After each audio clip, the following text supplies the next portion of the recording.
৪৩ BDR সদস্যকে হত্যা করে জিয়াউল আহসান।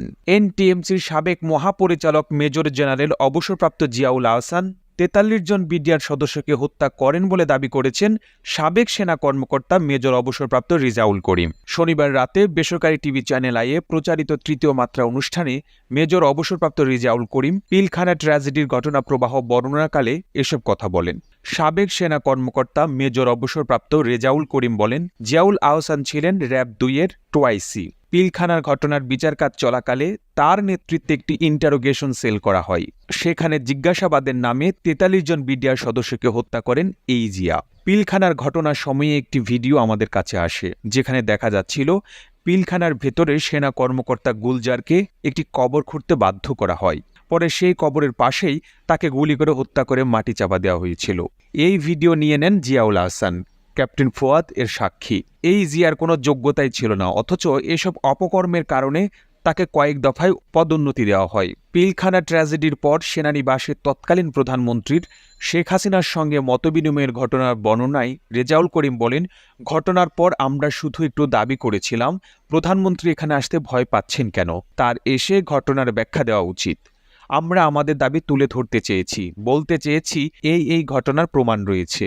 প্রধানমন্ত্রীকে বলতে চেয়েছি শুধু আমাদের অনুমতি দিন, জড়িতদের জিজ্ঞাসা করি, এটার সুষ্ঠু তদন্ত হোক। সেদিন প্রধানমন্ত্রীর সামনে আমরা যে কয়জন কথা বলেছি সবার নামের তালিকা করা হয়। পরবর্তী সময়ে নানাভাবে তাদেরকে হেনস্থা করা হয়েছিল। এই তালিকাটা অনেক বড়।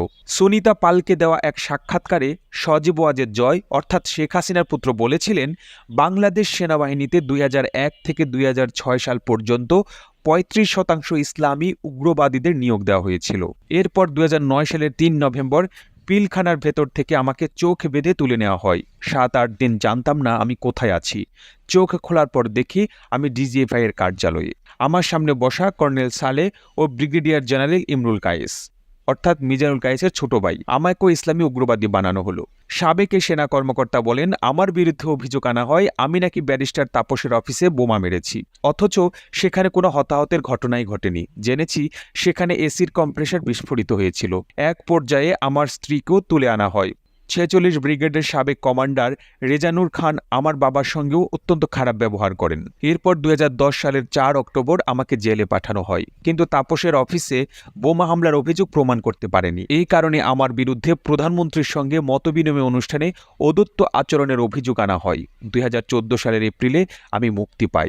এরপর কোনো চাকরি পাইনি, কোনো ব্যবসাও করতে দেওয়া হয়নি। উবার চালিয়ে ও রাজমিস্ত্রির কাজ করে জীবিকা নির্বাহ করেছি।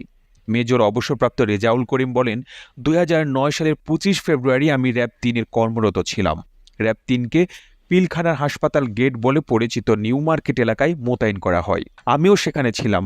যখন দেখেছি বিডিআরের সদস্যরা গুলি করছে, তখন আমি র‍্যাব ৩-এর কমান্ডার কর্নেল জাকির ও র‍্যাবের এডিজি রিজানুর খানকে ফোন করে সব খুলে বলি।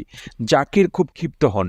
রেজানুর খান ফোন করে আমাকে তাৎক্ষণিকভাবে সেখান থেকে প্রত্যাহার করে নেন। সেখান থেকে চলে আসার পর বেলা ৩টার দিকে আমরা আবাহনী মাঠে জড়ো হই। আমাদের একটাই দাবি ছিল পিলখানায় যেন সেনা অপারেশন চালানো হয়।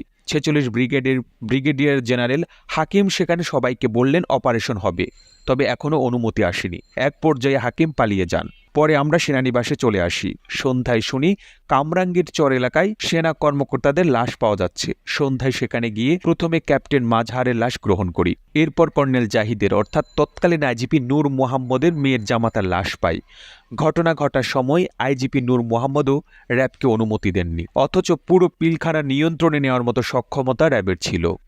প্রতিবেদনটি ভালো লেগে থাকলে আপনার টাইমলাইনে শেয়ার করুন এবং বিশ্ব বাংলার ফেসবুক ও ইউটিউব চ্যানেলটি সাবস্ক্রাইব করুন। একই সাথে আপনি বাংলাদেশের কোন জায়গা থেকে ভিডিওটি দেখছেন আমাদের কমেন্ট করে জানান। আমরা পরবর্তী ভিডিওতে আপনাকে ধন্যবাদ জানাতে ভুলব না। এতক্ষণ বিশ্ব বাংলার সাথে থাকার জন্য আপনাকে অসংখ্য ধন্যবাদ।